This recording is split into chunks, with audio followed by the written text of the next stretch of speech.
डर एक एहसास में आपका स्वागत है। आज की हमारी ये कहानी एक सच्ची कहानी है जिसे हमारे साथ शेयर किया है पंजाब के एक छोटे शहर नवां शहर में रहने वाले मनिंदर सिंह ने। मनिंदर एक सरकारी टीचर हैं जो हर रोज 90 किलोमीटर के आसपास लोहिया गांव में पढ़ाने के लिए जाते हैं। उनका परिवार नवां शहर में ही रहता है, इस कारण वो हर रोज अप डाउन करते हैं। मनिंदर को इतना सफ़र करने की आदत है जो वो ज़्यादातर बस में ही करते हैं, लेकिन कभी कभी बस ना मिलने के कारण उनको ये सफ़र अपनी बाइक से करना पड़ता है। ये बात है पिछली सर्दियों की। मनिंदर हर बार की तरह सुबह जल्दी उठा था, लेकिन पंजाब में बस एक दिन के लिए बंद थी। मनिंदर को बाइक से ही जाना पड़ा था। सुबह मनिंदर स्कूल लेट पहुंचा क्योंकि धुंध बहुत ज़्यादा पड़ चुकी थी। इसका नुकसान मनिंदर को शाम को हुआ। उसका बहुत सारा काम पेंडिंग था, इस कारण शाम को उसे बहुत देर होने वाली थी। दिन शनिवार का था तो मनिंदर ने भी सोचा कल छुट्टी है, आज सारा काम खत्म करता जाऊं। मनिंदर को काम करते करते 7 बज गए। वहां बहुत ज्यादा अंधेरा हो चुका था, ऊपर से धुंध भी बहुत ज्यादा थी। मनिंदर लेट हो चुका था तो मनिंदर को ख्याल आया कि अगर वो मेन रोड से जाए तो लेट हो सकता है, लेकिन अगर वो शॉर्टकट ले ले तो 15-20 मिनट का फर्क पड़ सकता है। मनिंदर इस रास्ते से कई बार आ चुका था, लेकिन वो कभी इतनी रात को इस रास्ते से नहीं आया था। ये रास्ता हमेशा खाली रहता था क्योंकि यहाँ पर बहुत सारे बेचिराग गांव पड़ते थे। बेचिराग गांव वो होते हैं जहाँ पर कोई नहीं रहता। उस शाम मनिंदर इसी रास्ते से गया। उस रास्ते पर धुंध बहुत ज़्यादा थी क्योंकि वहाँ पर पेड़ ही पेड़ थे और वो रास्ता भी सुनसान था। जब मनिंदर उस गांव के बीच से जा रहा था, मनिंदर को सामने रास्ते में एक लड़का मिला जो 18-20 साल का होगा। उसने शॉल ओढ़ी हुई थी। मनिंदर भी धीरे हो गया। उस लड़के ने आवाज लगाई, भाई मेरे को भी ले जा। लेकिन मनिंदर नहीं रुका। ये रास्ता सुनसान था और वो किसी पर भरोसा नहीं कर सकता था। मनिंदर को डर था यहां रुकने पर कोई चोर भी कुछ कर सकता है। मनिंदर ने बाइक तेज कर ली और वो लड़का आवाज लगाता रहा। थोड़ा आगे जाकर मनिंदर को वैसा ही लड़का फिर से मिला। जब मनिंदर उसके पास पहुंचा तो वो हैरान था। वही लड़का यहां भी खड़ा था। उसकी वही आवाज, भाई मेरे को भी ले जा। मनिंदर थोड़ा घबराया और वो बाइक तेज करके आगे निकल गया। वो बार बार सोच रहा था कि ऐसा कैसे हो सकता है कि कोई 2 जगह एक ही समय पर हो। थोड़ा आगे जाने पर मनिंदर को वही लड़का फिर से रोड पर दिखा। मनिंदर अब थोड़ा डर गया था। मनिंदर ने बाइक तेज की और उन गांव से बाहर रोड पर आ गया। मनिंदर थोड़ा डर गया था क्योंकि ये बड़ी ही अजीब बात थी। मेन हाईवे से वो नवां शहर वापस आ गया। घर आकर मनिंदर ने सबको ये किस्सा बताया। सब उसे कह रहे थे वो उस रास्ते से आया ही क्यों, वहां चोर हो सकते हैं। मनिंदर ने फोन लगाकर ये किस्सा साथी टीचर को बताया जो उन गांव के पास रहता था। तब उसने बताया कि लोग कहते हैं वहां एक 18 से 20 साल के लड़के का एक्सीडेंट हुआ था। वहां से जाने वाले लोगों को कई बार वो नजर आता है। जो उसे लिफ्ट देता है वो उसके साथ भी ऐसा करने की कोशिश करता है। मनिंदर डर गया था क्योंकि उसने लिफ्ट नहीं दी थी। यह आखिरी बार था। उसके बाद मनिंदर दिन के वक्त भी कभी उस रास्ते से नहीं गया। संतोष राम हिमाचल के मंडी में रहते हैं। ये कोई बहुत बड़ा शहर नहीं है, लेकिन फिर भी लोग यहाँ पर घूमने आते हैं। यहाँ पर दिन के वक्त तो बहुत लोग आते हैं, लेकिन रात के समय यहाँ पर गांव की तरह ही सन्नाटा पसर जाता है। संतोष की यहाँ पर दुकान है जो सारा साल इतनी नहीं चलती, लेकिन त्योहारों के समय यहाँ पर बहुत चहल पहल रहती है क्योंकि यहाँ पर कई लोग आते हैं। हिमाचल की भूमि पर इतने भव्य मंदिर आपको ज्यादातर जगह पर देखने को मिल जाएंगे। मंडी में भी कई मंदिर और गुरुद्वारे मौजूद हैं। त्योहारों के समय यहाँ पर बहुत सारे भक्त दूर दूर से आते हैं। इस कारण संतोष को सुबह जल्दी उठना पड़ता है। संतोष को सुबह 3 बजे उठकर अपनी दुकान पर जाना था ताकि वो सुबह को आए भक्तों को सामान बेचकर ज्यादा पैसे कमा पाए। संतोष ने अपनी बाइक उठाई और अपनी दुकान की तरफ निकल गया। सारी सड़क खाली पड़ी थी, कोई भी इतनी सुबह रोड पर नहीं था। संतोष जैसे ही अपनी दुकान के पास जाने लगा, उसे रास्ते में एक आदमी मिला। उस आदमी ने शॉल ओढ़ी हुई थी और हाथ में एक बैग पकड़ा हुआ था। संतोष जैसे ही उसके पास पहुंचा, उसने आवाज लगाई। संतोष भी रुक गया क्योंकि यहां पर अक्सर लोग रात को भी आते रहते हैं। संतोष ने उससे पूछा, क्या हुआ भाई, इतनी रात को कहां घूम रहे हो? तब उस आदमी ने बताया कि वो गाजियाबाद से आया है और खास तौर पर भीमकाली मंदिर के लिए यहां पर आया है। वो आज सुबह से ही भटक रहा है, लेकिन कोई उसकी मदद नहीं कर रहा। संतोष भी हैरान था क्योंकि भीमकाली मंदिर मंडी का सबसे प्रसिद्ध मंदिर है। यहां पर तो हर कोई जानता है कि वो कहां पर है, तो किसी ने उसकी मदद क्यों नहीं की?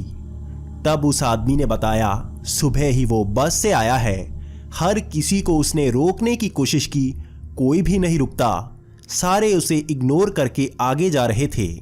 संतोष ने भी कहा, पता नहीं लोगों को आजकल क्या हो गया है, कोई भी किसी की मदद नहीं करता। भाई बाइक के पीछे बैठ जा, मैं छोड़ आता हूं। वो आदमी संतोष की बाइक पर बैठ गया। रास्ते में उसने बताया कि उसका परिवार जब भी यहां पर आता है, भीमकाली मंदिर जरूर होकर जाता है, लेकिन वो कभी इस मंदिर में नहीं आया। इस बार वो मनाली जा रहा था तो सोचा यहां होकर जरूर जाऊं। वो सुबह से यहां जाना चाहता था। संतोष उसकी बातें सुनते सुनते उसे भीमकाली मंदिर के पास ले आया। तब संतोष ने कहा, लो भाई, तुम्हारी मंजिल आ गई। सामने वो भीमकाली का मंदिर है, उसके कपाट 6 बजे खुलेंगे, तब माथा टेकाना। साथ ही उस तरफ बस स्टैंड है, सुबह 7 बजे बस निकलेगी मनाली की तरफ, उसे पकड़ लेना। इतना सुनते ही वो आदमी बाइक से उतरा और बड़ी ही तेजी से मंदिर की ओर चल पड़ा। उसने संतोष को एक मुस्कुरान से देखा और बड़ी तेज मंदिर के पास कहीं चला गया। वो संतोष के सामने से जैसे गायब सा हो गया। संतोष खुद आंखें मल रहा था। उसे भी ऐसा लगा जैसे वो एकदम से गायब हो गया हो, शायद वो अंधेरे में दिख नहीं रहा हो। संतोष बाइक लेकर उस दुकान पर आ गया और काम करने लगा। संतोष ने दुकान का सारा काम 6 बजे तक कर लिया। 6 बजे अखबार वाला आया। संतोष ने अखबार खोला और हिमाचल की खबरें पढ़ने लगा। एक खबर ने संतोष का ध्यान खींचा जो मंडी की ही थी। उस खबर को पढ़कर संतोष के होश उड़ गए। वो खबर मंडी के बस स्टैंड की थी, जहां पर कल दोपहर को गाजियाबाद की एक आदमी की दिल का दौरा पड़ने से मौत हो गई थी। वो आदमी मनाली जा रहा था। संतोष ने जब उसमें छपी तस्वीर को ध्यान से देखा तो उसके पैरों तले जमीन खिसक गई। ये वही आदमी था जो आज सुबह ही उसको मिला था। उस दिन के बाद से ही संतोष की आस्था भीमकाली मंदिर में और भी ज्यादा बढ़ गई। ये घटना 2 साल पुरानी है। उस समय राजीव की नई नई शादी हुई थी।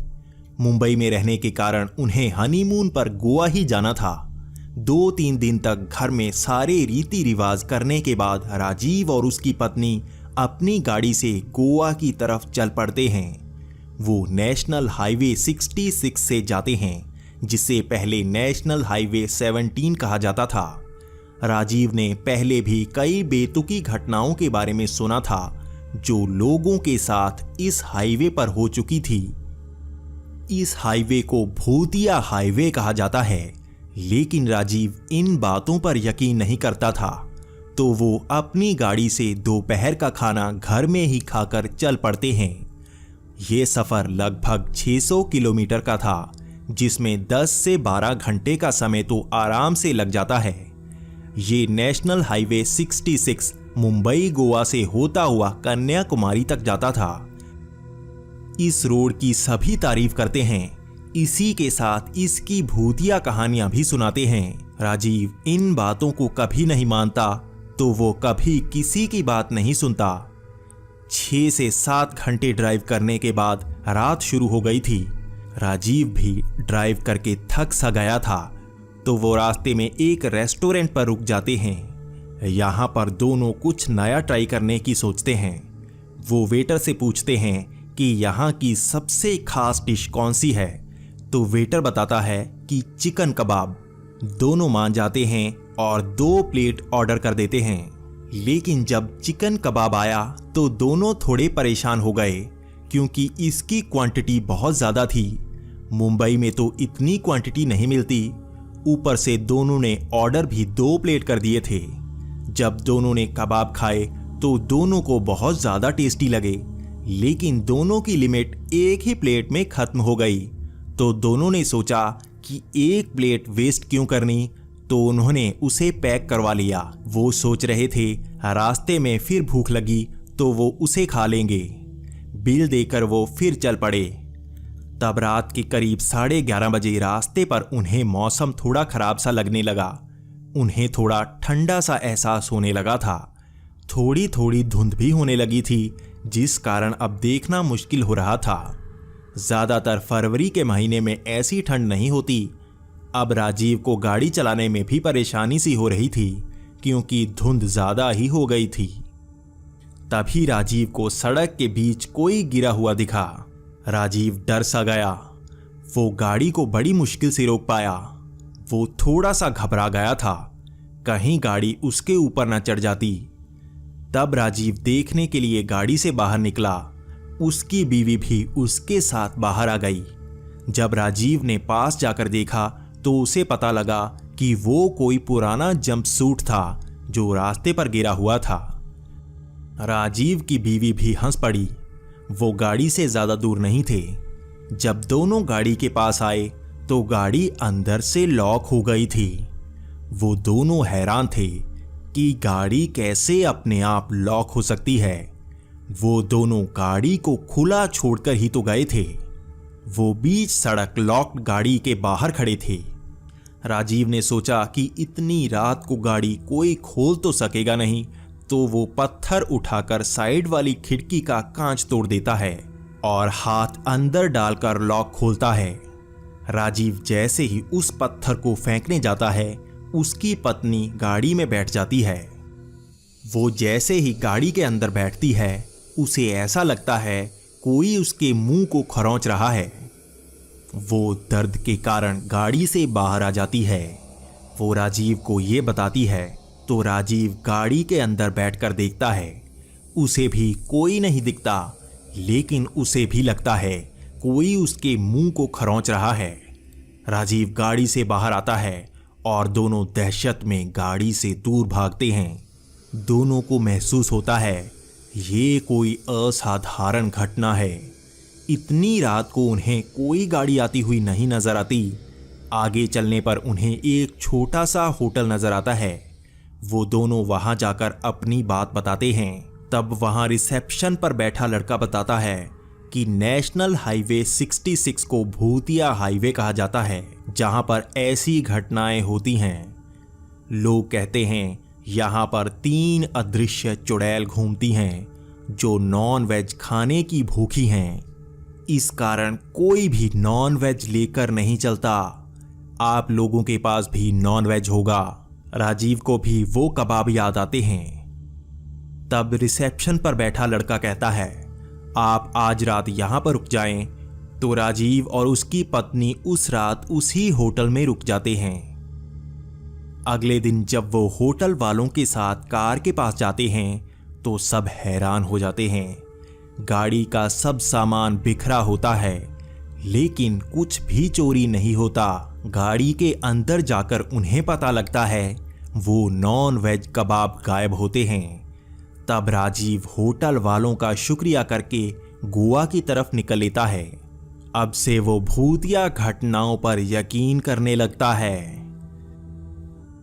तो कहानी शुरू होती है रघुराम से, जो 2018 में एक यूट्यूबर बनना चाहता था। क्योंकि रघुराम को घूमने का शौक था तो उसने एक ट्रैवल चैनल बनाया था।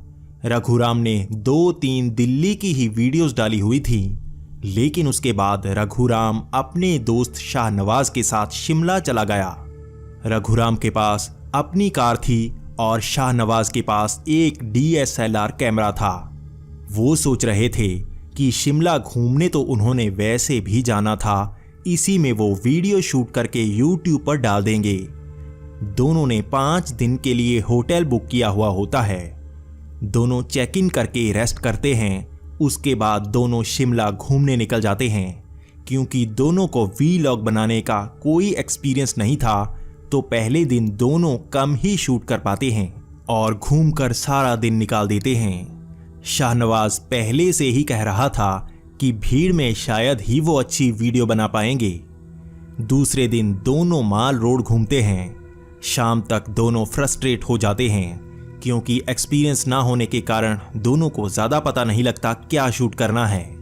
साथ ही भीड़ से दोनों हिचकते रह गए।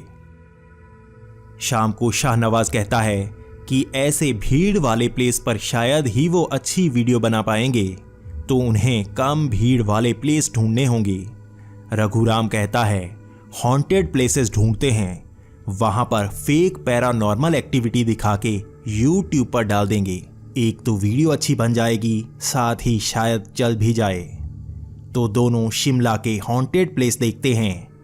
उनको एक सड़क का पता लगता है जो पास में ही है। उसे कहा जाता है चुड़ैल बावड़ी। दोनों कहते हैं कि गाड़ी से जाएंगे और वीडियो शूट करके आ जाएंगे। बाद में नॉर्मल जगह जाकर अंधेरे में फेक पैरानॉर्मल एक्टिविटी दिखा देंगे। दोनों ने रात 9 बजे का प्लान बनाया। उन्होंने सोचा राउंड मारकर वापस आ जाएंगे। ये रास्ता छोटा शिमला से नवबहार तक का है जो बेहद सुनसान है।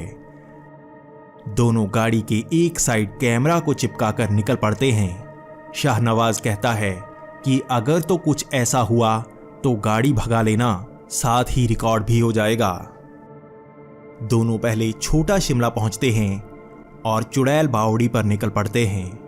दोनों थोड़े एक्साइटेड थे कि पहली बार वो हॉन्टेड प्लेस पर जा रहे हैं। सड़क बेहद सुनसान होती है, लेकिन जब वो सर्कुलर रोड पर पहुंचते हैं तब उनकी गाड़ी अपने आप स्लो होने लग जाती है। शाहनवाज बोलता है गाड़ी तेज कर, यहां पर मत रोक लेना, लेकिन रघुराम कहता है ये अपने आप स्लो हो रही है। तभी आगे उन्हें एक औरत सफेद साड़ी में घूंघट निकाले हुए दिखती है। दोनों डर के मारे चुप हो जाते हैं। दोनों की आवाज तक नहीं निकलती। वो औरत हाथ देकर लिफ्ट मांगती है। रघुराम एक्सेलरेटर को पूरा दबा देता है, लेकिन गाड़ी स्लो ही आगे बढ़ती है। वो गाड़ी नहीं रोकते, वो उससे आगे गाड़ी ले जाते हैं। वो उनकी गाड़ी के पीछे भागने लगती है। दोनों ही डर के मारे चुप ही सीट पकड़कर बैठ जाते हैं। तभी शाहनवाज को औरत मिरर में पीछे बैठी हुई दिखती है। तब रघुराम भी बोलता है गाड़ी अपने आप साइड पे जा रही है। किसी तरह रघुराम गाड़ी संभालकर सर्कुलर रोड से निकालता है। गाड़ी फिर से नॉर्मल हो जाती है और तेज चलने लगती है। गाड़ी वहां से निकालकर रघुराम होटल की तरफ चलाने लगता है। किसी तरह दोनों होटल पहुंचते हैं। वहां जाकर दोनों डर के मारे रूम में चले जाते हैं। 1 घंटे तक दोनों बिना बोले बैठे रहते हैं। तब वो जाकर मैनेजर से बात करते हैं। तब मैनेजर बताता है कि वो हॉन्टेड रोड है जहां बहुत सारे एक्सीडेंट होते रहते हैं। सबको वहां पर सफेद साड़ी में औरत नजर आती है जो लिफ्ट मांगती है। शाहनवाज जाकर गाड़ी पर लगा कैमरा देखता है। उसमें रोड पर पहुंचते ही वीडियो डीफोकस हो जाती है। उसके बाद सारी ही वीडियो धुंधली नजर आती है।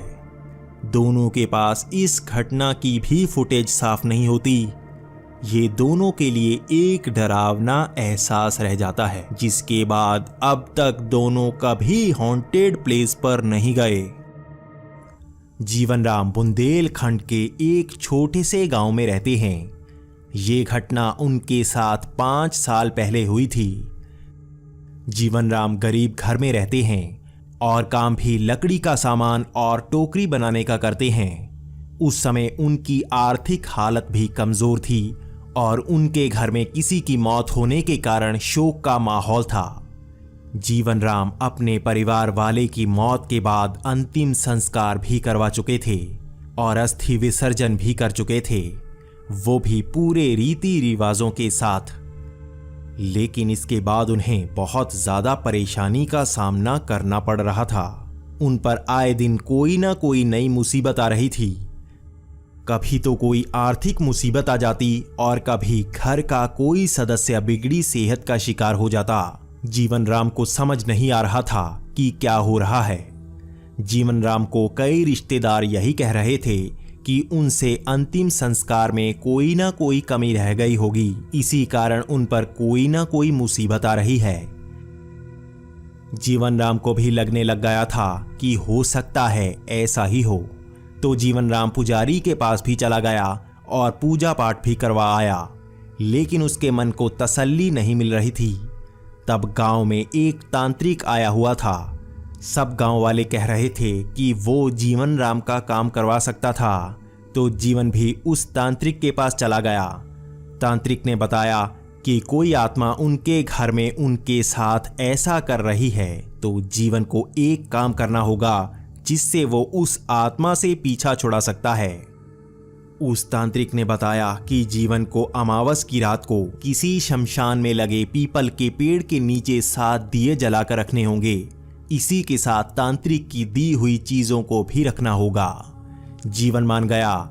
उसके बाद आई अमावस की रात को जीवन पास के गांव के शमशान पहुंच गया, क्योंकि उनके गांव के शमशान में कोई पीपल का पेड़ नहीं था।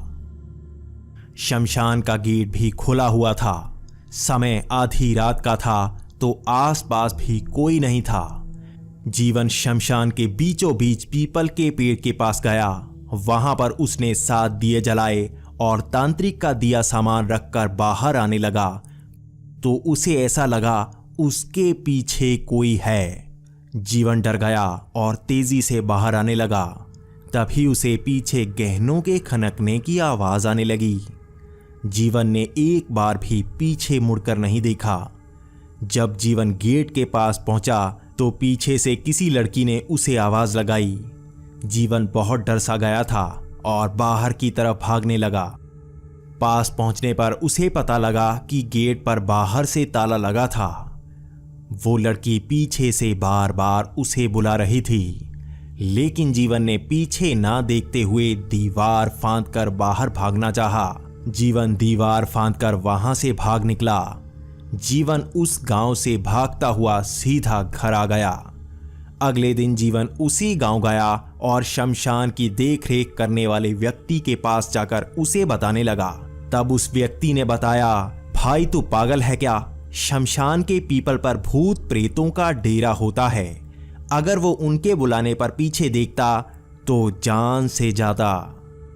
ये पाखंडी तांत्रिक लोगों को पैसे के लिए फंसाते हैं। जीवन ने दोस्तों के साथ उस तांत्रिक की खूब पिटाई की। जीवन को भी एहसास था उस दिन उसकी जान बची थी। दोबारा वो कभी शमशान रात को नहीं गया। ये घटना देसराज के साथ 2016 में घटी थी, जब देसराज हिमाचल के मशहूर मां सती के शक्तिपीठ चिंतपूर्णी के दर्शन करने के लिए जा रहे थे। देसराज साल में कई बार चिंतपूर्णी जाते ही रहते हैं। कहते हैं कि मां चिंतपूर्णी भक्त की हर चिंता हर लेती है। इस कारण पंजाब और हिमाचल से खास तौर पर नवरात्रि में भक्त चिंतपूर्णी मंदिर में माथा टेकने के लिए आते हैं। 2016 को देसराज नवरात्रि में घर में शादी होने के कारण माथा टेकने नहीं आ सका, तो उसने सोचा कि बाद में ही जाकर माथा टेक आएंगे। देसराज अपने दोस्त अमरजीत और हरपाल के साथ रात को 8 बजे निकला। अमरजीत और हरपाल अलग बाइक पर थे और देसराज अलग बाइक पर अकेला था। नवरात्रि के समय तो रोड पर चलकर जाने वाले भक्तों की संख्या ही बहुत ज्यादा होती है, लेकिन उसके बाद यहाँ पर उनकी संख्या बहुत ज्यादा कम रह जाती है। देसराज भी अपने दोस्तों के साथ होशियारपुर से चिंतपूर्णी जा रहा था। रास्ते में उसे बहुत ही कम लोग गाड़ी से जाते हुए नजर आ रहे थे।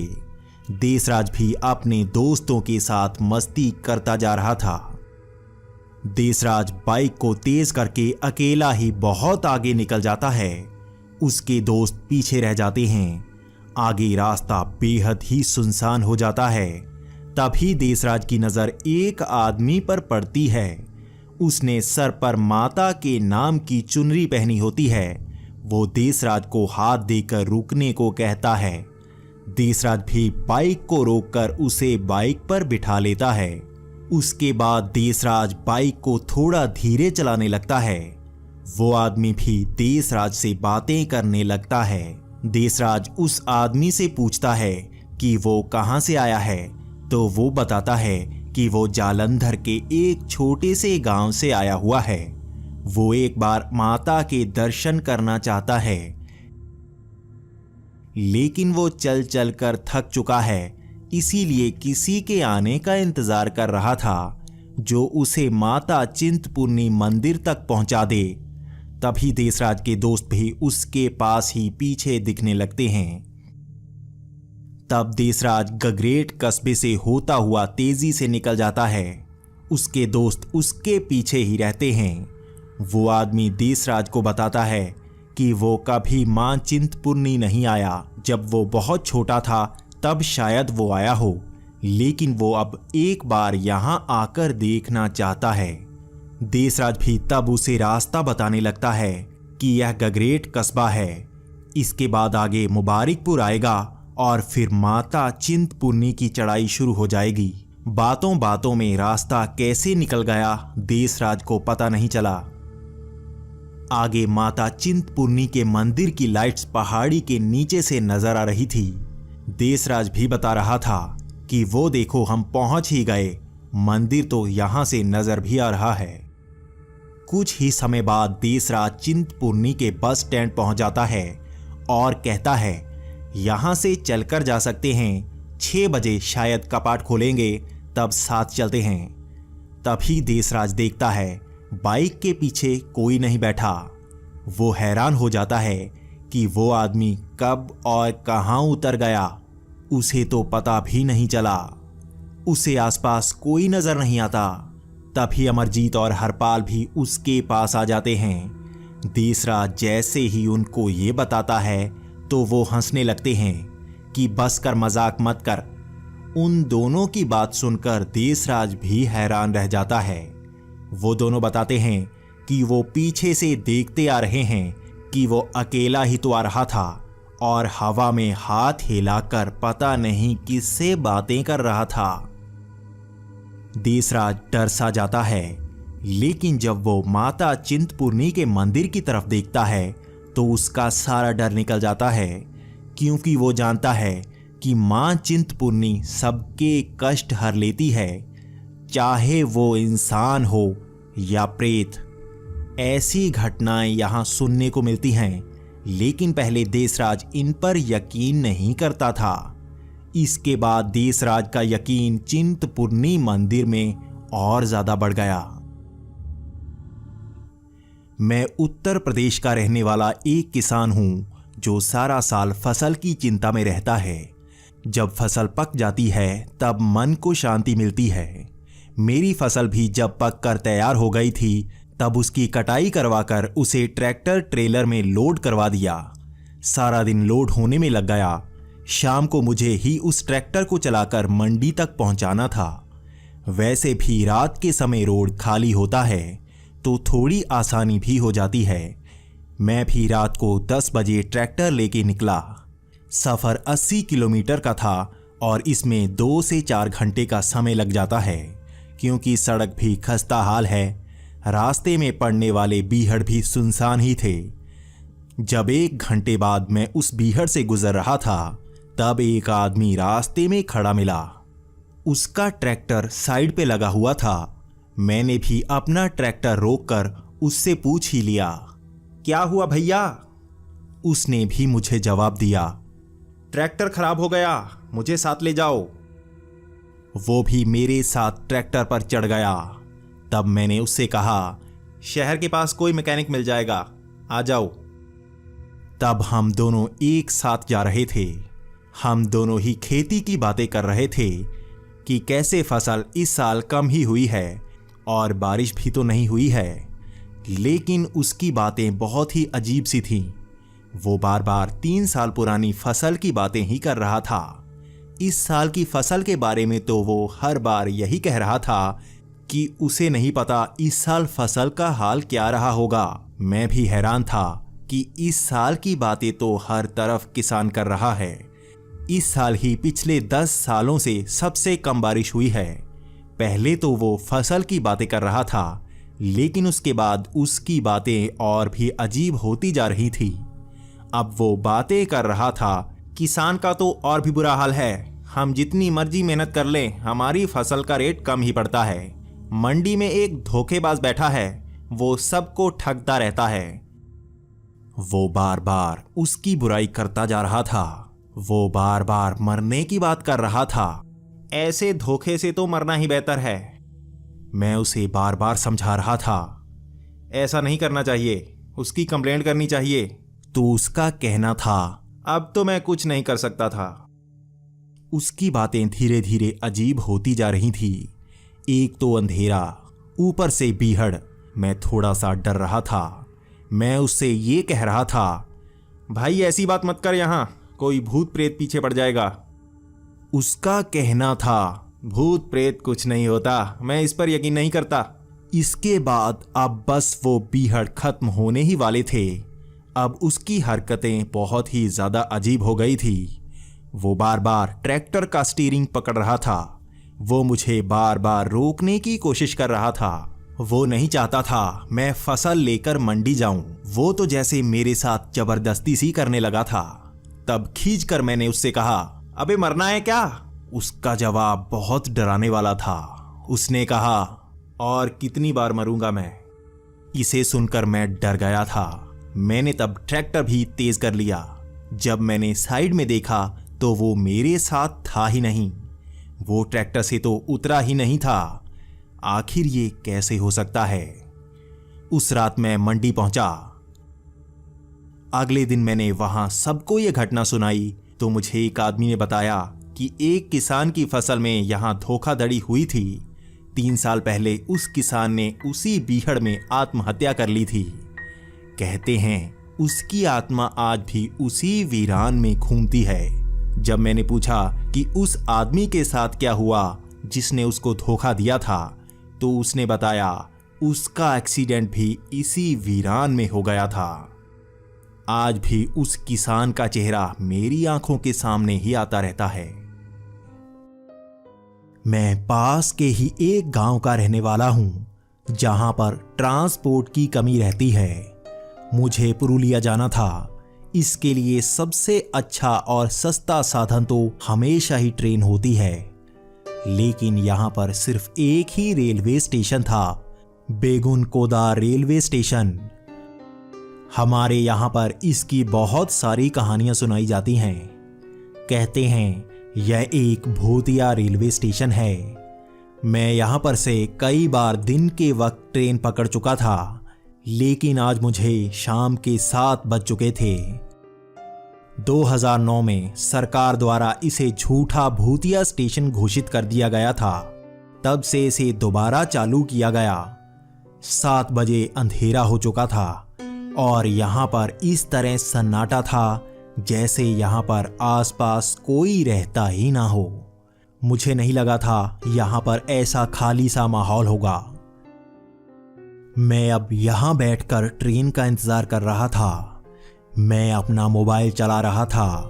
तभी दूर से कोई चलकर आता हुआ नजर आ रहा था। उसने भी अपने हाथ में लाइट पकड़ी हुई थी। मुझे भी अब थोड़ा अच्छा सा लगा कि चलो अब कोई और तो यहाँ पर है। पास आने पर पता लगा कि वो कोई औरत थी जो हाथ में टॉर्च पकड़कर मेरे पास आकर खड़ी हो गई थी। उसने सफेद रंग की साड़ी पहन रखी थी। पहले तो मैं थोड़ा डरा, क्योंकि सफेद साड़ी में भूतों की कई कहानियां यहां सुनाई जाती हैं। लेकिन पास आने पर वो खूबसूरत महिला थी जो जरा भी डरावनी नहीं लग रही थी। तब जाकर मेरा डर थोड़ा सा कम हुआ। वो मेरे पास आकर खड़ी हो गई और मुझसे पूछने लगी कि गाड़ी कब आएगी। तो मैंने भी जवाब दिया, आधा घंटा लग जाएगा। इतना सुनकर वो मेरे पास आकर ही बैठ गई। मैं थोड़ा सा तो हैरान था कि आखिर अकेली लड़की रात के समय क्यों आई है। मैंने उससे पूछ ही लिया, तुम अकेली इतनी सुनसान जगह क्यों आई हो? ये जगह भी तो सेफ नहीं है, और ये सफेद साड़ी ही क्यों पहन रखी है? उसका जवाब अलग सा था। उसने कहा कि उसका गांव पास में ही है। वो वैसे पुरुलिया में काम करती है। रात को सफेद साड़ी में यहाँ पर ज्यादा सेफ फील होता है। लोग यहाँ कम आते हैं। सफेद साड़ी में तो वैसे भी किसी की छेड़ने की हिम्मत नहीं होगी। मैं भी हैरान था, क्योंकि उसने बात तो सही ही कही थी। तो मैं भी हंसने लगा। तब उसने मुझसे पानी मांगा। मेरे पास भी एक बोतल थी, तो मैंने वो उसको दे दी। लेकिन वो तो कुछ घूंट पीने की बजाय पूरी बोतल को ही पी गई। तब मैंने भी मजाक में उससे पूछ ही लिया, तुम कोई भूत वूत तो नहीं हो ना? तब वो भी हंसने लगी और उसने कहा, वो तो बाद में ही पता चलेगा। ऐसे ही हम दोनों वहां मजाक कर रहे थे। ऐसे ही टाइम कब निकला पता ही नहीं चला। तभी सामने से ट्रेन आ गई। ट्रेन यहां पर 5-10 मिनट ही रुकती है। तो मैं झट से उस पर चढ़ गया। लेकिन वो लड़की वहीं नीचे खड़ी मुस्कुरा रही थी। तब मैंने आवाज लगाई, जल्दी चढ़ जाओ, नीचे क्या कर रही हो? लेकिन वो बस वहीं खड़ी रही। मैं अब बस उसे हैरानी के साथ देख रहा था। तभी ट्रेन चलने लगी। मैं वेट कर रहा था कि कब वो मजाक बंद करके ट्रेन पर चढ़ेगी। लेकिन तभी उसने ऊंची आवाज में बोला, तुम अच्छे इंसान हो, तभी बच गए। इतना कहकर वो मेरी आंखों के सामने से गायब हो गई। मैं डर कर सहम सा गया था। मैंने ऐसा कभी जिंदगी में नहीं देखा था। मुझे उसकी हर बात याद आ रही थी। मुझे यहाँ की कहानी भी याद आ गई। जब 1962 में यहाँ पर कई लोगों की मौत हुई थी, तब से ये स्टेशन बंद था। 2009 में इसे दोबारा खोला गया था। ये आखिरी बार था जब मैं उस स्टेशन पर गया। रामेश्वर उत्तर प्रदेश में एक ट्रक ड्राइवर है और उसका काम सारा साल एक जैसा ही रहता है। वो रात के समय ही ज्यादा ड्राइविंग करते हैं, क्योंकि रात को सड़कों पर कोई नहीं होता। पिछली सर्दियों को जब रामेश्वर अपने एक साथी के साथ सामान लोड करवाकर बंगाल की तरफ जा रहा था, तब उन दोनों के साथ यह घटना घटी। वो लंबा सफर करके आए थे और सुबह 3 बज चुके थे। वो सोच रहे थे आगे पेट्रोल पंप पर गाड़ी रोककर वो रेस्ट कर लेंगे। लेकिन वहां पर एक गांव के पास से गुजरते समय रामेश्वर को इंजन से थोड़ी आवाज आती हुई सुनाई दी।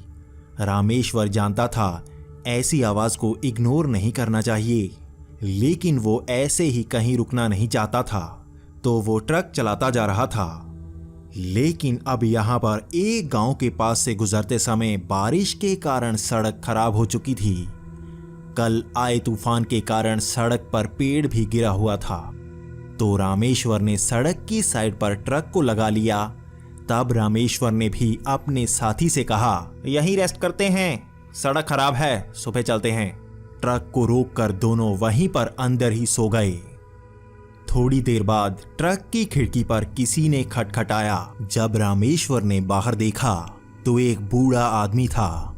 उसने भी खिड़की खोलकर उससे बात की तो उसे पता लगा वो सामने वाले गेट से आया था और ट्रक रोकने का कारण पूछ रहा था। रामेश्वर ने भी बताया कि वो बस रेस्ट के लिए रुके हैं। तब वो बुजुर्ग वापस चला गया। थोड़ी देर बाद एक और आदमी ट्रक के पास आया और दोनों से बात करने लगा। वो उनकी मदद करना चाहता था। उसने रामेश्वर से कहा, भाई हमारे साथ आ जाओ, खाना वाना खा लो कुछ, फिर चले जाना। अब रामेश्वर ने भी कहा, नहीं भाई, खाना हम साथ लेकर आए हैं, मदद के लिए शुक्रिया। तब उस आदमी ने कहा, कोई बात नहीं भाई, आजा, गर्मा गर्म खाना बनाकर खिलाते हैं, आप तो हमारे मेहमान हो। तब रामेश्वर ने कहा, कोई बात नहीं भाई, सुबह देखते हैं, अभी तो भूख नहीं है। तब वो आदमी भी वहां से चला गया।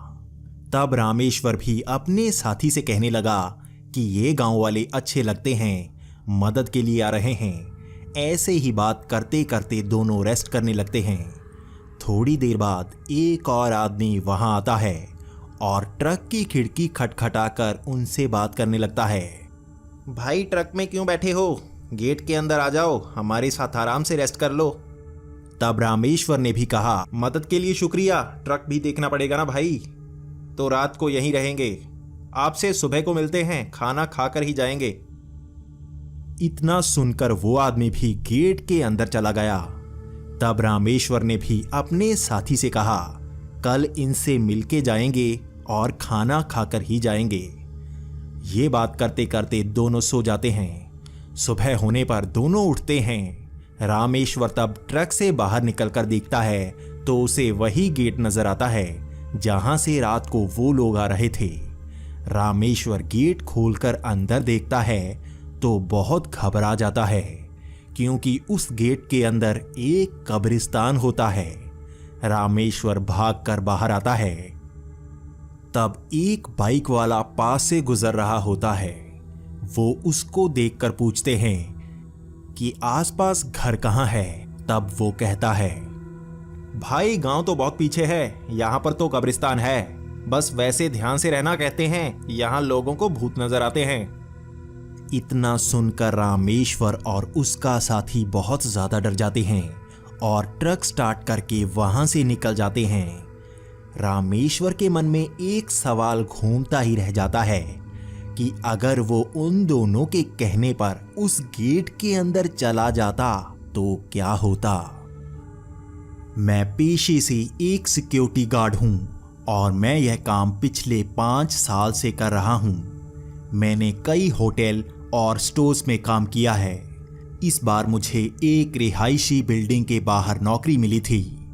ये बिल्डिंग 5 मंजिला थी और मेरी शिफ्ट ज्यादातर रात को ही हुआ करती थी। ये पहला दिन था और मैं रात के करीब 1 बजे राउंड लगा रहा था। यहाँ नीचे एक छोटा सा गार्डन है जहाँ पर शायद ही कोई आता हो, लेकिन जब मैं वहां से गुजरा तो मुझे एक छोटी सी लड़की वहां पर बैठी हुई नजर आई। मैं पहले तो उससे पूछने की सोच रहा था कि वो इतनी रात को यहाँ पर क्यों बैठी हुई है, लेकिन मुझे लगा शहर में लोग रात को भी सैर करते होंगे, हो सकता है उसकी माँ आसपास ही कहीं हो। तो मैं आगे बढ़ गया। उसके बाद मैंने बिल्डिंग का राउंड मारा और आते वक्त देखा तो वहां पर कोई नहीं था। अगले दिन सुबह जब सुबह की शिफ्ट वाला लड़का आया तो मैंने उससे बात की। यार कल रात छोटी बच्ची गार्डन में अकेली थी, मैंने पूछा नहीं। तब उसने मुझसे कहा, अरे यार अकेला कोई दिखे तो पूछ लिया करो, हो सकता है मदद चाहिए हो। तब मैंने कहा, यार मुझे लगा रात को शहर में लोग घूमते हों, इसलिए नहीं पूछा मैंने तो। तब उसने कहा, हमारी तो ड्यूटी है सेफ्टी की, तो पूछ लिया करो। अब मुझे गलती का एहसास सा हो रहा था। उस दिन घर जाकर भी मुझे ऐसा लगता रहा कि मेरी ड्यूटी है, अकेला होने पर मुझे पूछ लेना चाहिए। शाम को मैं नाइट शिफ्ट करने के लिए पहुंचा। रात को करीब 1 बजे मैं दोबारा राउंड के लिए निकला। मैंने गार्डन में देखा तो वहां पर वही छोटी लड़की बैठी हुई थी। मैं वहीं पर रुक गया। मैं ये देखने के लिए रुका था कि उसके परिवार वाले भी शायद आसपास हों तो मैं उससे बात करूंगा, लेकिन काफी देर तक इंतजार करने के बाद भी वहां पर कोई नहीं आया। लड़की भी मेरी तरफ पीठ करके बैठी हुई थी, तो उसे पता भी नहीं होगा कि मैं उसे देख रहा हूं। अब काफी देर हो गई थी, वहां पर कोई नहीं आ रहा था, तो मैंने सोचा कि मैं पास जाकर देखता हूं। जब मैं उसकी ओर बढ़ा तो वो लड़की भागकर आगे चली गई।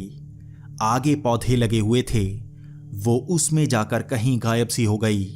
वो जैसे उनमें छिप गई हो। मैं भी जाकर उन पौधों में देखने लगा, लेकिन वहां पर कोई नहीं था। वो लड़की पता नहीं कहां गई। शायद वो पीछे से भागकर कहीं चली गई होगी। अब मैं भी गार्डन से बाहर आया और राउंड पर चला गया। मैं सोच रहा था कि आखिर वो कहां गई होगी। अगली सुबह जब डे शिफ्ट वाला लड़का आया तो मैंने उससे रात वाली बात नहीं बताई और मैं घर को निकल गया। शाम को जब मैं ड्यूटी पर आया तो ये मेरी तीसरी रात थी। पहले तो मैंने रजिस्टर चेक किए, उसके बाद रात को 1 बजे मैं फिर से एक राउंड लगाने निकल गया। आज फिर से मुझे वही लड़की गार्डन में दिख रही थी। आज फिर से वो लड़की वहीं पर बैठी थी। मैं भी सोच रहा था कि आखिर क्यों वो लड़की रात को यहाँ आ रही है और उसके पेरेंट्स उसे यहाँ आने कैसे दे रहे हैं। मैं ये सोचकर उसकी तरफ बढ़ा, लेकिन पता नहीं उसे कैसे पता लग गया कि मैं उसकी तरफ आ रहा हूँ। वो फिर से पौधों की तरफ भाग गई, लेकिन आज मैं भी उसके पीछे भागा। मैंने उसे एक आवाज लगाकर रोकना चाहा, लेकिन वो पौधों में कहीं चली गई। मैं भी उसके पीछे पीछे ही उन पौधों में चला गया। वहां से वो लड़की पता नहीं कहां चली गई। वहां पर मुझे अब कोई नजर नहीं आ रहा था। तभी दूर मुझे वो लड़की उस बिल्डिंग के अंदर सीढ़ियों के पास नजर आई। वो वहां पर हंस रही थी। उसकी आवाज काफी तेज थी। मैं भागकर उसके पीछे गया। वहां पर मुझे सीढ़ियों पर चढ़ने की आवाज सुनाई दे रही थी। पहली और दूसरी मंजिल पर तो मुझे कोई नजर नहीं आया, लेकिन तीसरी मंजिल के एक घर से आवाज आ रही थी।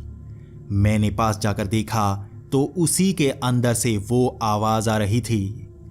वो बच्ची की आवाज को मैं पहचान सकता था। मैं चाहता तो दरवाजा खटखटा सकता था, लेकिन मैं किसी को परेशान नहीं करना चाहता था। लेकिन मैं बताना चाहता था कि इतनी रात को वो लड़की आखिर वहां पर अकेली क्यों घूमती है। मैंने अपना राउंड पूरा किया और मैं गेट पर आ गया। मैं पूरी रात उसी लड़की के बारे में सोच रहा था। अगली सुबह जब डे शिफ्ट वाला लड़का आया तो मैंने उसको इस बारे में बताया। तो उसने कहा, सही है भाई, पता लग गया वो लड़की किस फ्लैट नंबर की है। चलो अब जाकर उससे बात कर लेते हैं। हम दोनों तीसरी मंजिल पर उसी अपार्टमेंट का दरवाजा खटखटा रहे थे, क्योंकि उनकी बेल शायद काम नहीं कर रही थी। यहां पर हर मंजिल पर 4 से 5 अपार्टमेंट थे। काफी देर तक खटखटाने के बाद भी उसका दरवाजा किसी ने नहीं खोला। तो हमने सोचा पास वाले अपार्टमेंट वाले से बात करते हैं। तब हमने पास वाले अपार्टमेंट का दरवाजा खटखटाया। वहां से भी कोई बाहर नहीं आया। हमें अब पता नहीं था कि क्या करना है, तो हम नीचे की मंजिल पर आ गए। वहां पर हमने पहले अपार्टमेंट की बेल बजाई तो वहां से एक बुजुर्ग आदमी बाहर आया। हमने उससे बात की और पूछा, ऊपर तीसरी मंजिल पर पीछे वाले अपार्टमेंट में कौन रहता है? हमें उनसे बात करनी है। तो उस बुजुर्ग ने कहा, तीसरी मंजिल पर तो कोई नहीं रहता। तब हम दोनों हैरान थे। तो मैंने आगे होकर पूछा, भाई साहब, लास्ट वाला अपार्टमेंट है, वहां पर एक लड़की रहती है छोटी, उससे बात करनी है। तो उस बुजुर्ग ने जो कहा वो काफी डराने वाला था। उसने कहा, अरे तीसरी मंजिल पर कोई नहीं रहता। वो लास्ट वाले अपार्टमेंट में तो पिछले साल आग लग गई थी, तो उसमें एक छोटी लड़की भी मारी गई थी। तब से इस मंजिल पर कोई नहीं रहता। ये बात हम दोनों के लिए एक झटके से कम नहीं थी। मैंने फिर से उससे बात की और मैंने बताया, रात को मैंने एक लड़की तीसरी मंजिल पर देखी थी, जो गार्डन में भी दिखी थी। तो उसने कहा, आधी रात को तो वो लड़की कई लोगों को नजर आती है, इसी कारण तीसरी मंजिल पर कोई नहीं रहता। इतनी बात करके हम बाहर आ गए। मैं भूत प्रेत में यकीन नहीं करता था, लेकिन इस बार मुझे अलग सा अनुभव हो रहा था। उसके बाद कभी मैं नाइट शिफ्ट करता तो कभी वो लड़का। हमें रात को लगभग हर रोज वो लड़की वहीं पर खेलती हुई दिखती, लेकिन हम अपना काम करते रहते। मैंने 1 साल वहां पर काम किया, फिर मुझे नई जगह पर काम मिल गया। वो महेश के साथ घटी सबसे डरावनी घटना थी, जिसे याद करके महेश आज भी बहुत ज्यादा डर जाता है। महेश अपने एक साथी के साथ ट्रक में सामान भरवाकर केरल की तरफ जा रहा था। शहरों से होता हुआ महेश का ट्रक धीमी गति से बढ़ रहा था, क्योंकि लोड बहुत हैवी था। शहर से निकलकर जैसे ही ट्रक मध्य प्रदेश के पीहड़ में पहुंचा, वहां पर सड़क का हाल ज्यादा अच्छा नहीं था। महेश ट्रक को सही से तो चला रहा था, लेकिन अंधेरा बहुत ज्यादा हो चुका था। महेश अपने साथी राजू के साथ बातें कर रहा था कि इस इलाके में जानवर बहुत होते हैं। यहाँ पर तो कभी कभी शेर भी दिख जाते हैं, इसलिए यहाँ पर गाड़ी को तेज ही चलाना चाहिए और गाड़ी से बाहर नहीं आना चाहिए। इस तरह दोनों बातें कर रहे थे, तभी उन्हें आगे कोई दिखा। महेश को इतनी दूर ज्यादा पता नहीं लगा, लेकिन राजू कहने लगा कि ये कोई औरत लग रही है। महेश कह रहा था कि इतने सुनसान जंगल में कौन हो सकता है, यहां पर तो कोई आसपास नहीं रहता। तभी राजू ने कहा कि गाड़ी मत रोकना, यहां पर पता नहीं कौन हो। तब महेश हॉर्न मारने लगा, लेकिन वो औरत सड़क के बीच में ही खड़ी थी। राजू बार बार यही कह रहा था कि गाड़ी मत रोकना। महेश भी बार बार हॉर्न मार रहा था। ट्रक उसके पास आ रहा था, लेकिन वो हट ही नहीं रही थी। काफी पास आने के बाद वो औरत एक साइड को हटी तो बड़ी मुश्किल से ट्रक वहां से निकल पाया। महेश बोल रहा था, पागल है यार, अब ट्रक के नीचे आने वाली थी। राजू भी डर गया था। वो औरत पीछे रह गई थी और बिना ट्रक रोके दोनों आगे बढ़ गए। आगे जाकर फिर से उन्हें एक औरत दूर खड़ी दिखाई दी। महेश ने कहा कि यार मुझे ये कोई चोर लुटेरे लग रहे हैं, सड़क पर देखो जगह जगह खड़े हैं। राजू कहने लगा, रोकना मत, मुझे कुछ गड़बड़ लगती है। वो औरत एक साइड पर ही खड़ी थी। महेश कहने लगा कि ये औरत भी पहले वाली जैसी ही लग रही है, वैसे ही कपड़े पहने हुए हैं इसने भी। महेश ने ट्रक को थोड़ा तेज कर लिया। जैसे ही ट्रक उसके पास आया, वो औरत जैसे तेजी से सड़क के बीच में आ गई। महेश घबरा सा गया। उसे समझ नहीं आ रहा था कि क्या करना है। वो इतनी जल्दी से गाड़ी को रोक ना पाया और वो औरत ट्रक से टकरा गई। महेश और राजू बहुत ज़्यादा डर गए। उन्हें ऐसा लगा जैसे ट्रक से वो औरत टकराई हो और ट्रक उसके ऊपर ही चढ़ गया हो। थोड़ा आगे जाकर महेश ने ब्रेक लगाई और ट्रक को रोककर पहले महेश बाहर आया। दूसरी तरफ से राजू भी तेजी से बाहर आ गया। पहले तो महेश ने ट्रक की तरफ देखा, उसके बाद उसने पीछे देखा तो वहां पर उसे कोई नजर नहीं आया। राजू भी इधर उधर देख रहा था, उसे भी वो औरत पीछे सड़क पर नहीं दिख रही थी। महेश ने कहा कि यार वो ट्रक से तो टकराई थी, यहीं पर गिरी होनी चाहिए थी, पता नहीं कहाँ है। पीछे हर तरफ देखने के बाद दोनों ट्रक में बैठने के लिए जैसे ही पीछे मुड़े तो वो औरत ट्रक के आगे खड़ी थी। महेश ये देखकर हैरान था कि वो औरत खड़ी कैसे है।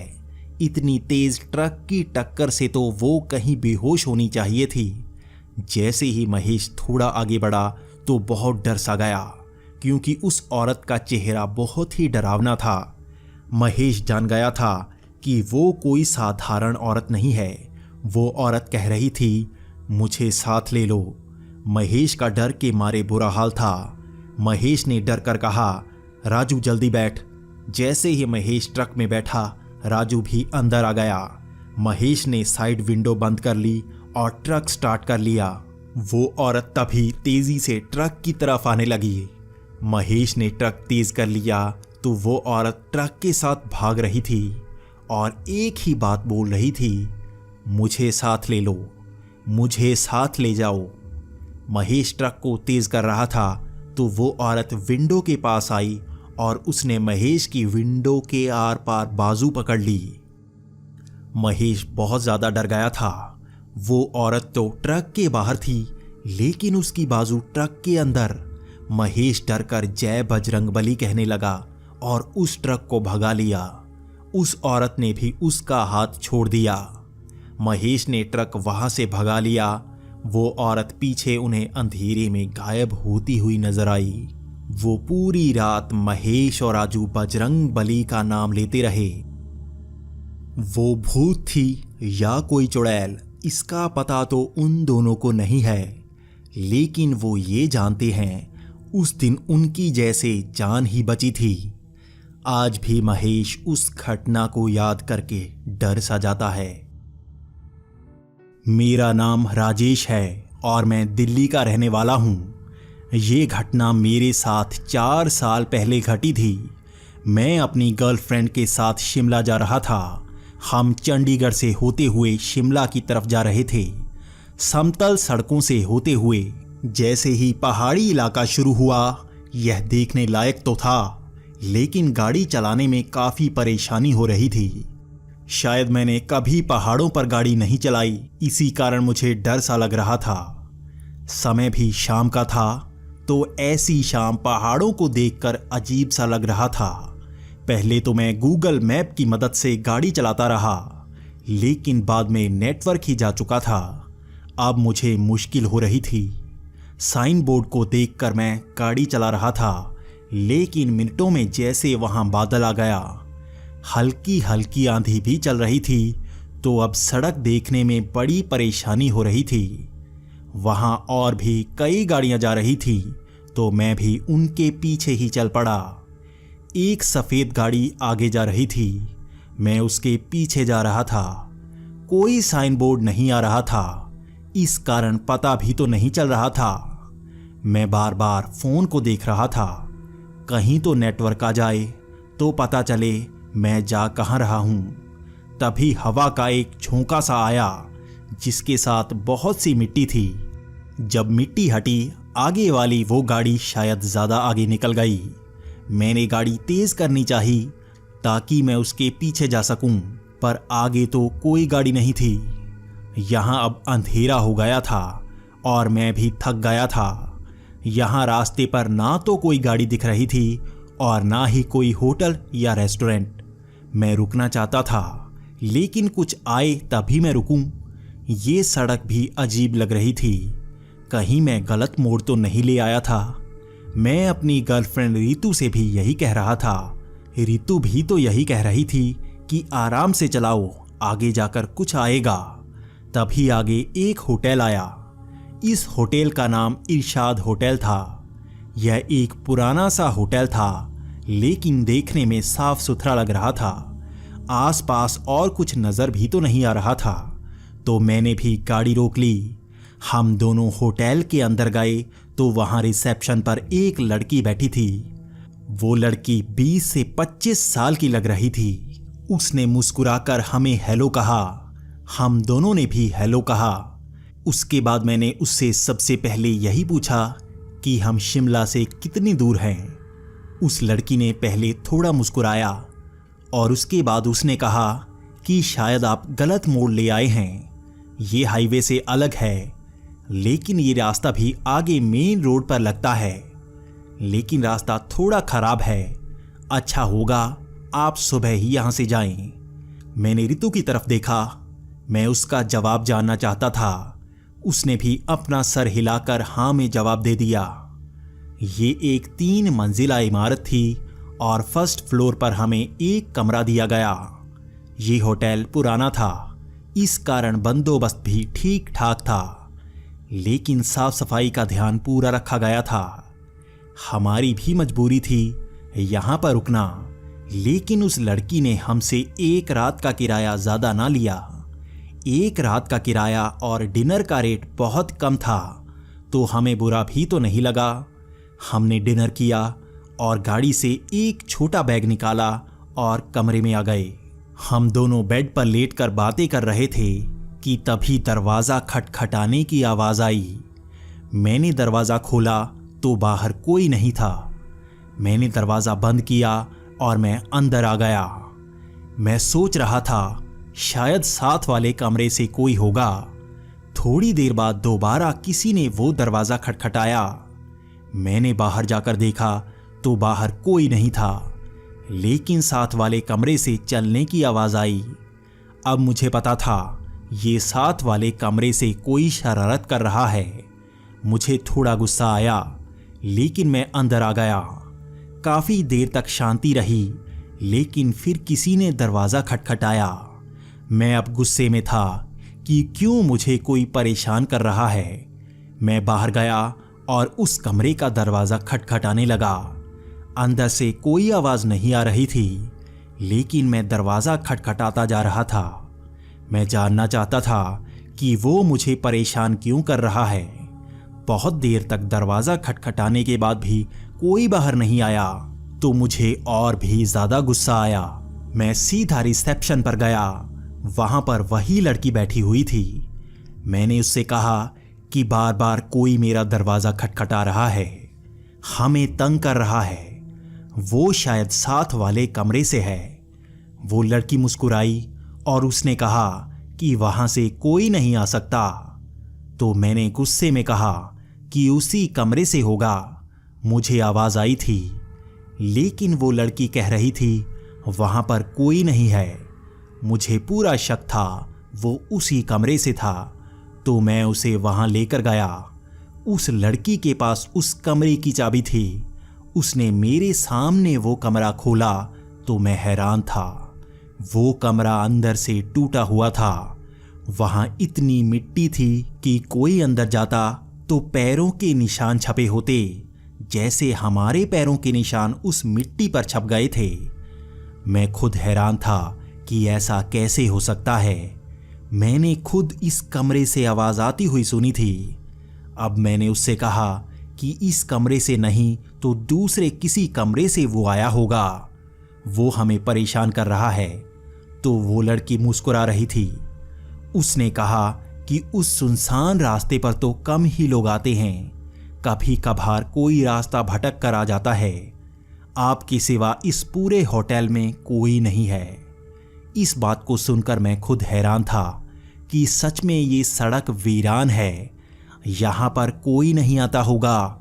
लेकिन हमारा दरवाजा किसी ने तो खटखटाया ही था।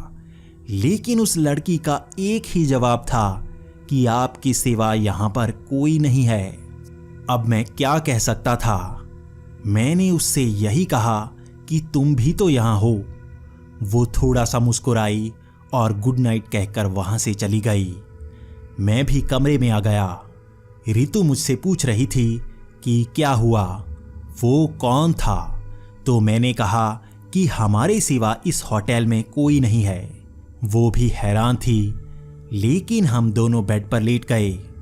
मैं सोच रहा था कि क्या ये हमारा भ्रम हो सकता है। आवाज तो हम दोनों ने सुनी थी। थोड़ी देर बाद हमें ऐसा लगा जैसे बाहर कुछ लोग बातें कर रहे हैं। ये हल्की सी फुसफुसाहट थी, लेकिन हम सुन सकते थे कोई तो बाहर बात कर रहा है। मैंने भी फुर्ती दिखाई। मैं दरवाजे के पास पहुंच गया। वो आवाज 2 से 3 लोगों की लग रही थी और मैं सुन सकता था वो कुछ बात कर रहे हैं। मैंने फुर्ती से दरवाजा खोला। मैं देखना चाहता था हमारे सिवा यहां पर और कौन मौजूद है, लेकिन मैं हैरान था। सामने कोई नहीं था। ये कोई भ्रम नहीं हो सकता। बाहर तो कोई नहीं था। ना तो वो भागा, ना ही कहीं छिपा। ये कैसे हो सकता था कि मेरे सामने से वो गायब हो गया हो। मैंने दरवाजा बंद किया और अंदर आ गया। रितु भी मेरी तरफ देख रही थी और मैं भी हैरान था। मैं बेड पर बैठ गया और सोचने लगा। तभी बाहर से आवाज आई, जैसे किसी कार का एक्सीडेंट सा हो गया हो। ये आवाज होटल के पीछे से आई थी। हमारे कमरे की खिड़की से होटल के पीछे दिखता था। मैंने खिड़की के पर्दे हटाए और बाहर देखा। वो पीछे हाईवे नजर आ रहा था। वहां एक गाड़ी साइड से टकराई थी। टक्कर शायद ज्यादा नहीं थी। उसने गाड़ी चेक की और हमारी तरफ देखा। उसके बाद उसने गाड़ी स्टार्ट की और वहां से चला गया। मैं तो हैरान था कि पीछे हाईवे है। ये बात उस लड़की ने हमें नहीं बताई। अगर मुझे पहले ये पता होता तो मैं यहां रुकता ही नहीं। सामने की सड़क छोटी थी, लेकिन पीछे ही तो हाईवे था। मैंने गुस्से में रितु को कहा, चलो। हम दोनों नीचे आए और मैंने उस लड़की से कहा कि तुमने झूठ क्यों बोला, पीछे ही तो हाईवे है, हम उस रास्ते से जा सकते थे। वो लड़की मुस्कुरा रही थी। उसने कहा, आपको गलती लगी होगी, पीछे कोई हाईवे नहीं है। मुझे अब गुस्सा आ रहा था। मैंने कहा, चलो मेरे साथ। मैं उसे होटल के पीछे से घुमा कर लेकर गया। रितु मेरे साथ थी। जैसे ही हम होटल के पीछे पहुंचे, मैं हैरान था। वहां पर एक खाई थी। मैंने दूर तक टॉर्च मारी, लेकिन वो तो एक गहरी खाई थी। ये होटल उसके ऊपर पहाड़ी पर बना था। मेरी तो जैसे होश उड़ गए। ये कैसा भ्रम हो रहा था। रितु भी वहीं घबराई सी खड़ी थी। मेरे दिमाग में बस एक ही ख्याल था कि क्या यह होटल भूतिया है। अगर ऐसा है तो मैं पागल ही ना हो जाऊं। मैं यहां रुक नहीं सकता था। मैंने रितु से कहा, गाड़ी में बैठो। वो लड़की अब भी मुस्कुरा रही थी। उसकी ये मुस्कुराहट मुझे बेचैन कर रही थी। हम गाड़ी में बैठे और निकल पड़े। उस लड़की ने हमसे एक सवाल न पूछा। वो सड़क सुनसान थी, लेकिन हम वहां नहीं रुक सकते थे। मुझे ये समझ नहीं आ रहा था कि ये रास्ता ज्यादा खतरनाक है या ये होटल। मैं गाड़ी चलाता जा रहा था। मेरी गाड़ी की रफ्तार कम थी, पर मैं जाए जा रहा था। तभी मेरी गाड़ी की हल्की सी टक्कर हुई। मैंने गाड़ी रोकी तो ये हाईवे था। मैं हैरान था, हम कब हाईवे में आए? अभी तो वो सड़क थी। मैं गाड़ी से बाहर आया और मैंने गाड़ी को आगे से देखा। वो शायद हल्की सी खरोंच थी। जैसे ही मैंने सड़क की एक तरफ देखा तो वहां पर वही पुराना सा होटल था। ये ऐसा था जैसे उसका पिछला हिस्सा हो। मेरी घबराहट बहुत ज़्यादा बढ़ गई थी जब मैंने उसकी पहली मंजिल पर देखा। वहां पर एक खिड़की पर लाइट जल रही थी और जैसे मेरे जैसा कोई लड़का मेरी तरफ देख रहा था। मैंने घबराहट में गाड़ी स्टार्ट की और वहां से निकला। मैं डर से सन्न सा हो गया था और रितु भी चुप सी बैठी थी। आगे हमें शिमला का साइन बोर्ड दिखा जो 20 किलोमीटर की दूरी पर था। हम जल्द शिमला पहुंचने वाले थे, लेकिन दिमाग में बस वही होटल चल रहा था। मैंने इस बात को जिसको भी बताया, उसने मेरा यकीन नहीं किया और मुझे नहीं पता आप यकीन करोगे या नहीं, लेकिन मैं इसे बस एक भ्रम नहीं कह सकता। आज आपको मैं जिस घटना से अवगत कराने वाला हूं, वो घटना मेरे घर में घटी थी। ये घटना मेरे साथ नहीं, बल्कि मेरे भाई प्रशांत के साथ घटी थी। ये बात है पिछले साल की। हम दोनों रात के समय मूवी देखकर घर आ रहे थे। ये शायद वक्त 11 या 12 बजे का होगा। अक्सर इस समय रात को शहर में लोग घूमा करते हैं। वैसे भी इस समय हम आम तौर पर घर आया ही करते थे।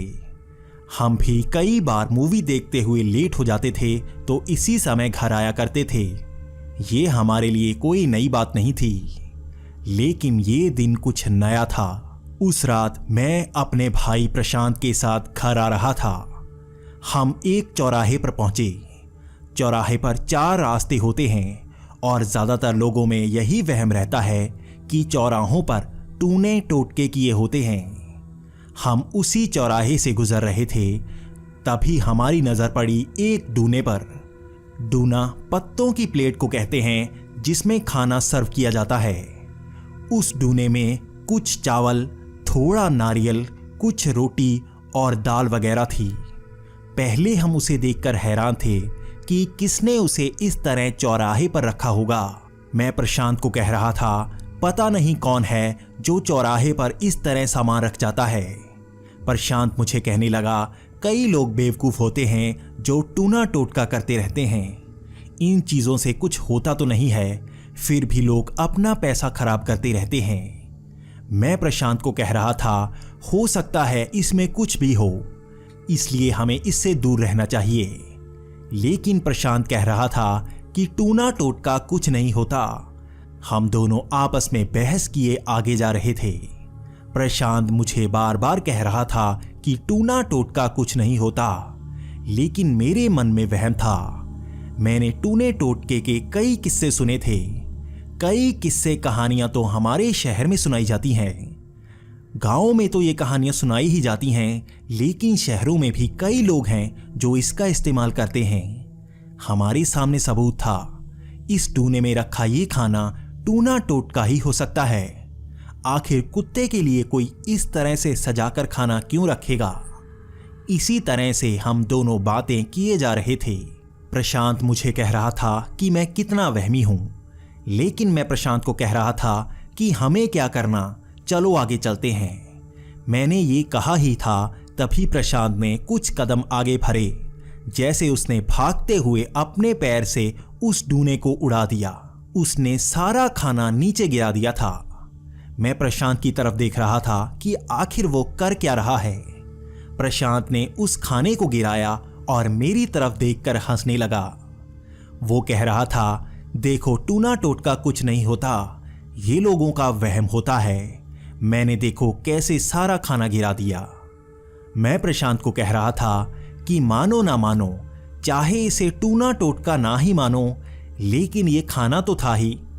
हो सकता है इसे कोई खाता, लेकिन तुमने पैर लगाकर गलत किया है, इससे पाप लगता है।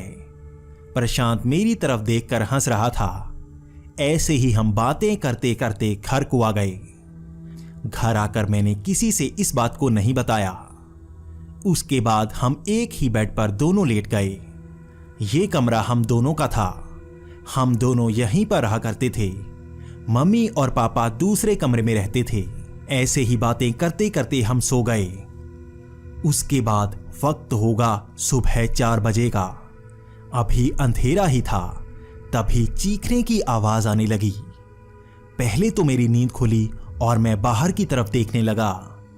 मुझे लगा शायद बाहर गली में कोई चीखे मार रहा है, लेकिन फिर से चीखों की आवाज ने मेरा ध्यान खींचा। ये मेरे साथ सोया प्रशांत मार रहा था। पहले तो मैं डर गया कि ये क्या हुआ है। उसके बाद मेरे मन में ख्याल आया, शायद प्रशांत कोई सपना देख रहा होगा। मैंने प्रशांत को हाथ लगाकर उठाना चाहा। काफी देर तक वो चीखे मारता ही रहा। तभी पापा भी कमरे में आ गए। जैसे ही पापा कमरे में आए, तभी प्रशांत उठ गया। वो हमारी तरफ देख रहा था, क्योंकि हम दोनों उसके सामने खड़े थे। प्रशांत हम दोनों को देखकर हैरान था। वो कह रहा था कि इतनी रात को तुम मेरे सामने क्यों खड़े हो और पापा यहां कमरे में क्या कर रहे हैं? मैंने प्रशांत को बताया कि तुम रात को चीखे मार रहे थे, इसीलिए पापा भी यहां पर आए हैं। तो प्रशांत ने कहा, पता नहीं ये कैसे हुआ। तब पापा ने कहा, तुमने कोई डरावना सपना देखा होगा। तुम वैसे भी हॉरर फिल्में देखते रहते हो, इसीलिए रात को डरते हो। कल से तुम्हारी हॉरर फिल्में देखना बंद। तुम अब से सिनेमा नहीं जाओगे। इतना कहकर पापा वहां से चले गए। मैं प्रशांत पर गुस्सा था कि पता नहीं उसने क्या हरकत की है। इससे हम दोनों की फिल्में देखना बंद कर दिया गया है। पापा अब सुबह हमें डांटेंगे। ये सोचते हुए मैं सो गया। दूसरी तरफ प्रशांत भी सो गया। उसके अगले दिन हम दोनों में यही चर्चा चलती रही। हम यही बातें कर रहे थे कि रात को हुआ क्या। प्रशांत कह रहा था कि उसने कोई डरावना सपना भी नहीं देखा, लेकिन ये कैसे हुआ था। लेकिन जो उस रात हुआ था वो तो कुछ भी नहीं था। जो आगे होने वाला था वो तो उससे भी बुरा था। अगले पूरे दिन प्रशांत का स्वभाव कुछ अलग ही था। वो कभी गुस्सा करता, कभी मेरी तरफ देखकर हंसता रहता, कभी वो कमरे में जाकर दीवार को खरोंचता रहता।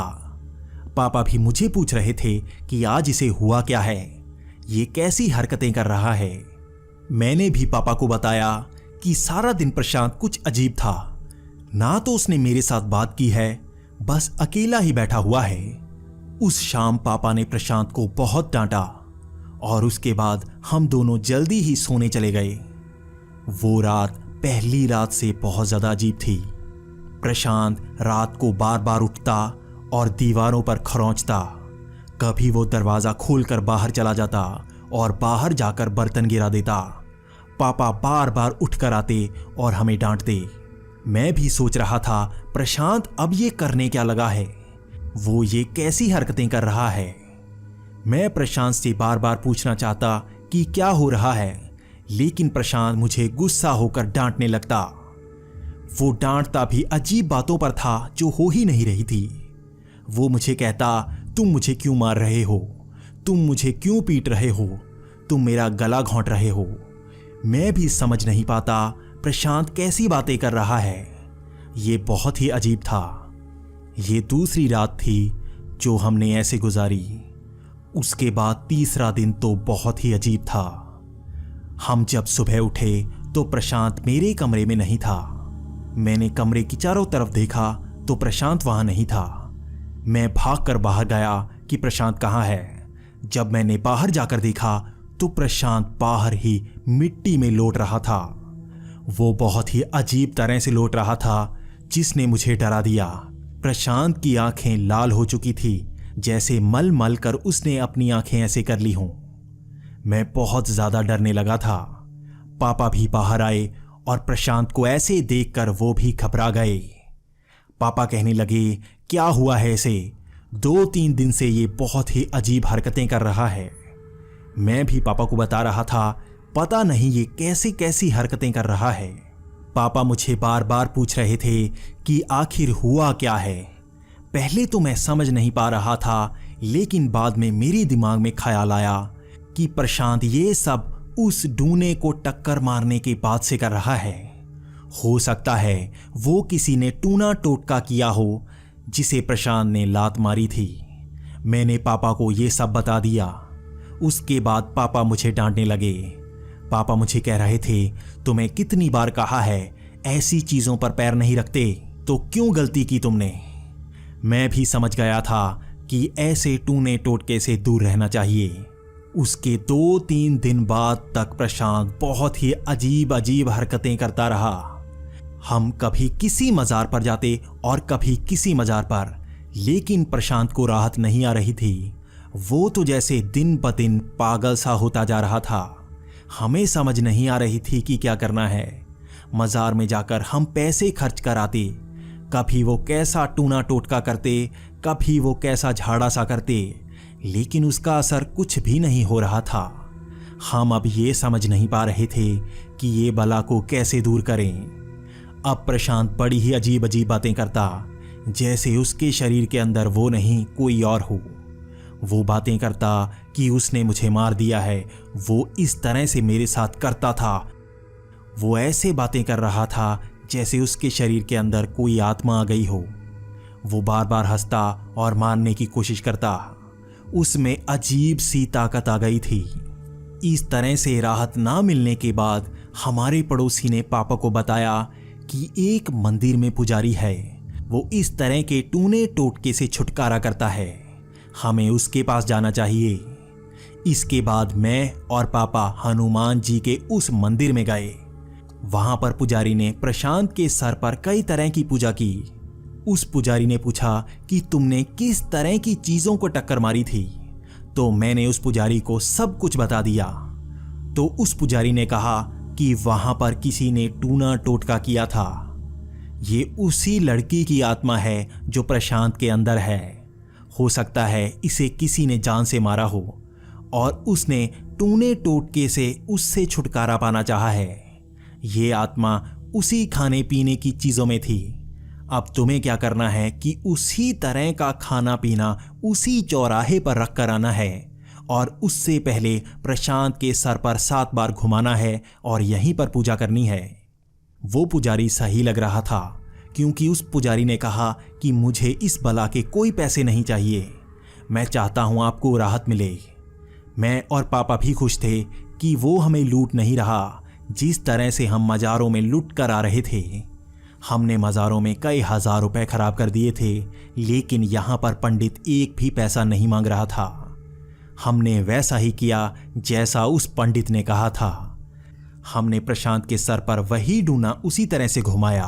हमने उसमें उसी तरह चावल और रोटी रखी थी। मैं और पापा रात के 12 बजे उसी चौराहे पर गए और वहीं पर उसे रख कर आ गए। उस पंडित ने कहा था कि जब उस डूने को वहां पर रखो उसके बाद सीधा घर आ जाना, वापस मुड़कर नहीं देखना और वहां रखने के बाद उस डूने को दोबारा छूना तक नहीं। अगर किसी ने दोबारा उस पर लात मारी तो उस पर उस भूत का साया हो जाएगा और अगर उसे कुत्ता या बिल्ली खा गए तो उस आत्मा को इस धरती लोक को छोड़कर जाना ही पड़ेगा। इससे उसका निपटारा हो जाता है। पंडित ने जैसा कहा था हमने वैसा ही किया। हमने डूना वहां रखा और वापस मुड़कर नहीं देखा, सीधा घर आ गए। उसके बाद अगले दिन से प्रशांत की हालत सुधरी। वो सही तरह से बातें करने लगा। हम भी खुश थे कि हमें अब आराम मिला था। उस पुजारी ने हमें बड़ी बला से बाहर निकाला था। हमने उस पुजारी का धन्यवाद किया। आज भी प्रशांत को उन बातों के बारे में जरा भी नहीं पता। उसको ये नहीं पता कि उन 5 से 6 दिनों में क्या हुआ। वो हमसे यही पूछता रहता था कि आखिर मुझे 1 हफ्ता हुआ क्या जो मुझे कुछ याद नहीं आता। हमने कभी प्रशांत को ये बात नहीं बताई ताकि वो डर ना जाए, लेकिन प्रशांत को ये जरूर बताया था कि उस डूने पर टक्कर मारने के बाद उसके हालात कुछ खराब हुए थे, उसकी सेहत खराब हुई थी। प्रशांत भी अब जानता था कि वो इस तरह के टूने टोटके पर लात नहीं मारेगा ताकि उसकी सेहत दोबारा खराब ना हो। लेकिन मैं और पापा सच जानते थे कि प्रशांत के साथ क्या हुआ है। हमने इस राज को राज ही बना कर रखा। दोस्तों, आपको ये वीडियो कैसी लगी हमें कमेंट्स में ज़रूर बताएं। हमने इस वीडियो की लेंथ थोड़ी कम की है क्योंकि पिछली लंबी वीडियोस में हमें रिएक्शन थोड़ा कम आया था। तो प्लीज़ हमें कमेंट्स में ज़रूर बताएं कि आपको लंबी वीडियोस अच्छी लगती हैं या इस लेंथ की वीडियोस अच्छी लगती हैं। हम आगे आपके लिए बहुत ही अच्छी वीडियोस लाने वाले हैं, इसलिए आपके सुझावों की बहुत ही ज़रूरत है। तो प्लीज़ डिटेल में जितना भी बता सकते हैं ज़रूर बताएं। इसी के साथ हमारा चैनल सब्सक्राइब ज़रूर कर लें क्योंकि आने वाले समय में आपको बहुत ही डरावनी और रोचक वीडियोस देखने को मिलेंगी। तो हमारा चैनल सब्सक्राइब ज़रूर कर लें।